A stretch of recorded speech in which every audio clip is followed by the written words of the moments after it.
Pruning का season है और ऐसे में जानकारी के अभाव की वजह से न्यूट्रेंट में मैनेजमेंट सही से नहीं कर पाते हैं, बैलेंस सही से नहीं बना पाते हैं, जिसकी वजह से ओवर ग्रोथ प्लांट के ऊपर आती है। जो कांट छांट से टहनियाँ नीचे गिरती है, उससे जो है बगीचा भर जाता है। बाहर करने का रास्ता जो है एक ही नज़र आता है और वो है छिट्टों को आग लगाना। जब आग लगाते हैं तो धुआं फैलता है। टेम्परेचर 2 डिग्री, 0 से अगर 2 डिग्री ऊपर हो गया तो बर्फ़ नहीं गिरी।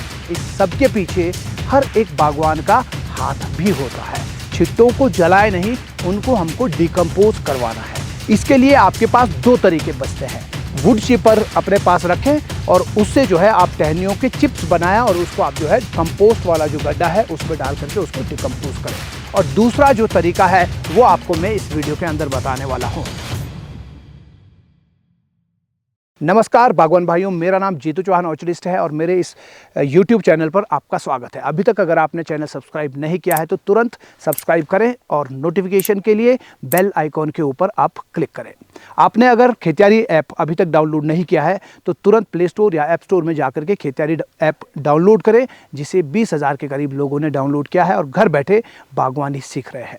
तो दोस्तों, प्रूनिंग जब हम करते हैं तो ये छिट्टे जो है हमारे लिए सरदर्द का कारण बनता है। अगर आप जलाते भी हैं तो भी आपके मन में कहीं ना कहीं ऐसा लगता है, आपके मन में ऐसा ज़रूर रहता है कि मैं एक बहुत बड़ा गुनाह कर रहा हूँ।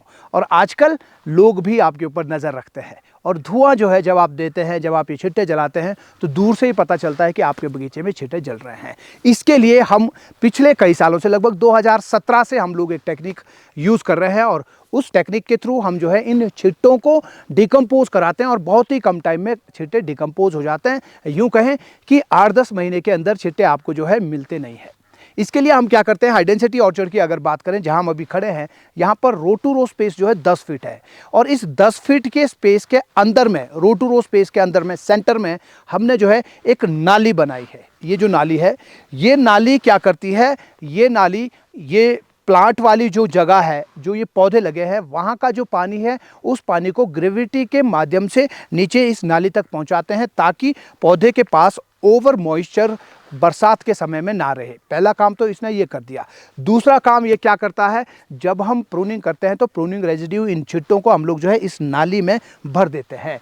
नाली में भरने के बाद हम इसके ऊपर पराली इसके ऊपर डाल देते हैं या गोबर डाल रहे हैं तो गोबर की लाइन इसके ऊपर जो है गोबर की एक तह बिछा देते हैं। गोबर की तह बिछने के बाद मॉइस्चर इसमें जो है मेंटेन करने की ज़रूरत नहीं होती। अगर आपने फास्ट डिकम्पोज करवाना है किसी भी घास फूस या पेड़ के अवशेष को, तो उसके लिए उसमें मॉइस्चर साल भर में रखना बहुत ज़रूरी होता है, यानी मॉइस्चर मेंटेन आपको करना होता है, जैसे कि कंपोस्ट वाले गड्ढे में भी होता है।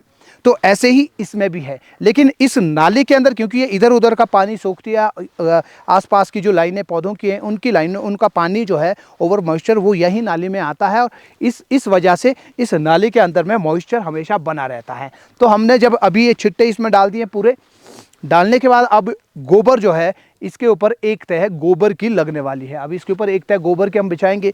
गोबर की तह बिछने के साथ साथ जो साइड में और ये घास फूस जो बचा हुआ है, ये सारा भी कलेक्ट होकर के इसी के अंदर में आ जाएगा। फिर जो है ये अगले साल अप्रैल मई तक ये जो है पूरे छिट्टे इसी के अंदर ही डिकम्पोज हो जाते हैं। डिकम्पोज होने के बाद अब ये जो है ये बहुत अच्छी खाद है।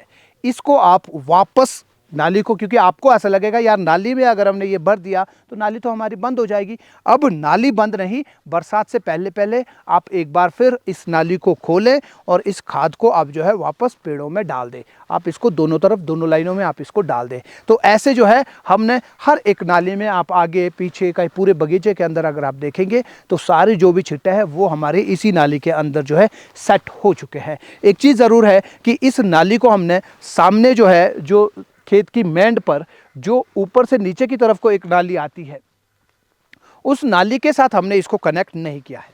उस नाली के साथ कनेक्ट नहीं किया है ताकि ऊपर से जो पानी आएगा वो सीधा आगे जाए, इस नाली में ओवर वाटरिंग ना हो। अब यहाँ जो है सिर्फ इस तरफ से पानी आएगा और इस तरफ से पानी आएगा।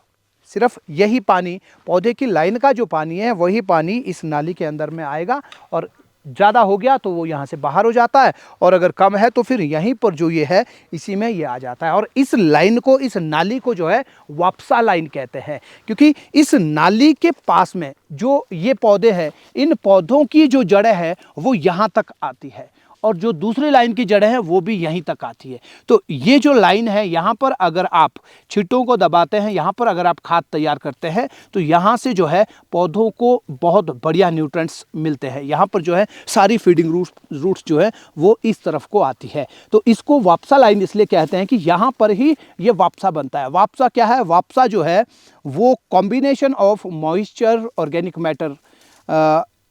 Matter and different kind of microbes है, बेनिफिशियल माइक्रोब्स है, वो वापसा है। तो यहाँ जो है वो वापसा बनता है, यहाँ पर वो खाद बनती है जिसकी ज़रूरत आपके पेड़ों को होती है। तो आप जो है अगर आपका ट्रेडिशनल ऑर्चर्ड है तो उसमें भी आप जो है इसी तरह से काम कर सकते हैं। 2 लाइन के बीच में आप इस तरह की एक नाली बना दें, उसके अंदर छिट्टों को डालें।